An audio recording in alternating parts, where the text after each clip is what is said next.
67% परिवारों ने ये कर्जा बीमारी के कारण लिया था।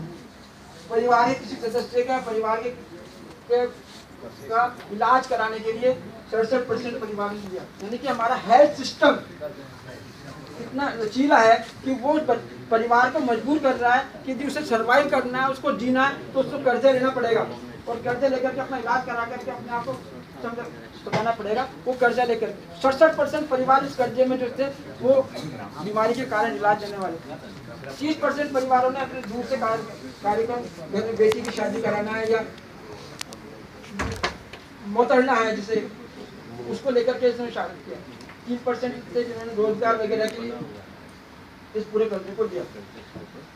बच्चा कहाँ था? जब हमने इस पूरे सर्वे को के दौरान हमने निकाला कि बच्चा, जब हमने उसको बाल श्रम से मुक्त कराया तो उसके बाद बच्चा गया कहाँ? जब हमने गांव में जाकर के उसको देखने की कोशिश, 55% बच्चे हमें घर में मिले।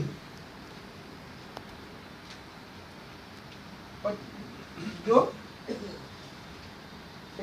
संकेत था कि शायद इससे बच्चा ये एजुकेशन से जुड़ रहा है या नहीं।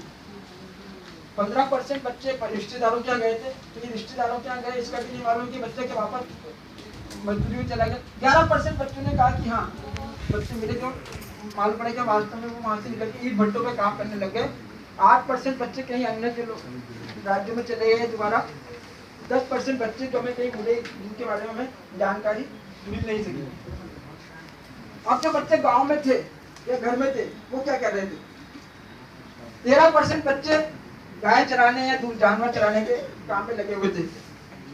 19% बच्चे घर का काम कर रहे थे, यानी कि जो घर का जो दूसरे जो काम, मजदूरी का काम है, किसी तरह का कुछ काम नहीं। मात्र 6% बच्चे, इस 400 में 6% बच्चों को ले लेंगे फिर मात्र 24-25 बच्चे हमारे जो पढ़ते हुए मिले। 31% बच्चे ना तो पढ़ रहे थे, ना खेल रहे थे, ना मजदूरी कर रहे थे, घर में रहकर खेल कूद कर रहे थे। 17% बच्चे इन भट्टों में काम कर रहे थे, मजदूरी कर रहे थे।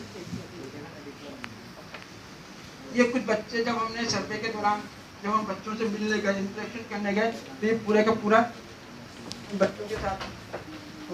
बच्चों को हम लोगों ने जाकर के अब मुक्ति प्रमाण पत्र जो जिला प्रशासन ने दिया था उसकी हमने इनको प्रत्यक्ष कहना चाहिए। ये रखिए आप कि सारे के सारे अब मुक्ति प्रमाण पत्र इन बच्चों को मिलने चाहिए, इन बच्चों के पास होने चाहिए, जो कि अभी लेबर डिपार्टमेंट के पास है।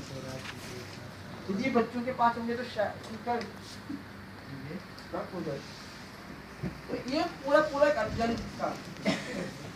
फिर मैं सबसे महत्वपूर्ण चीज, पॉजिटिव चीज जो बिहार सरकार ने पिछले 3 साल में एक पॉजिटिव प्रयास किया और उस पॉजिटिव प्रयास के तहत ये हुआ कि इनको आर्थिक सहायता तो उन्होंने उपलब्ध करवाई, लेकिन पुनर्वास के जो दूसरे पहलू हैं जिसको हम लगातार कह रहे हैं वो है इन बच्चों को शिक्षा से जोड़ना, इनके परिवारों को इनकम जनरेशन एक्टिविटी से जोड़ना, जिसके ऊपर काम नहीं किया। और आज की इस कार्यशाला का मुख्य उद्देश्य भी हमारा यही होना चाहिए कि हम इन बच्चों के साथ, देखिए सरकार की एक अपनी क्षमता है, सरकार की एक अपनी बंधन है, सिविल सोसाइटीज की क्षमता है, सिविल सोसाइटीज के एक अपने बंधन है। तो सिविल सोसाइटी और सरकार मिलकर के यदि कोई सकारात्मक प्रयास करती है तो इन बच्चों को हम पुनर्वास करने की बात, इनकी मूल मेन स्ट्रीम में लाने की बात कर सकते हैं। हम ये कहें कि ये सारा काम सरकार का है तो सरकार के भरोसे हम इस सारे कामों को फिर अगले 20 साल तक नहीं कर सकते। तो हमें इन बच्चों को, इन परिवारों के पुनर्वास की बात करनी है तो सिविल सोसाइटी और सरकार को दोनों को मिलकर के काम करना होगा। जब तक ये दोनों मिलकर के साथ काम नहीं करेंगे हम इन बच्चों को वापस बाल श्रम में भेजते रहेंगे। तो इसलिए हमें सोचना होगा और हमें आज चर्चा करनी होगी कि हम सिविल सोसाइटीज के साथ मिलकर के इन बच्चों को पुनर्वास के लिए किस तरह का काम कर सकते हैं ताकि बच्चे उन्हें बाल श्रम में न जाएं, उन्हें अपने बचपन को ना खोएं, अपने बचपन को सुरक्षित रखें।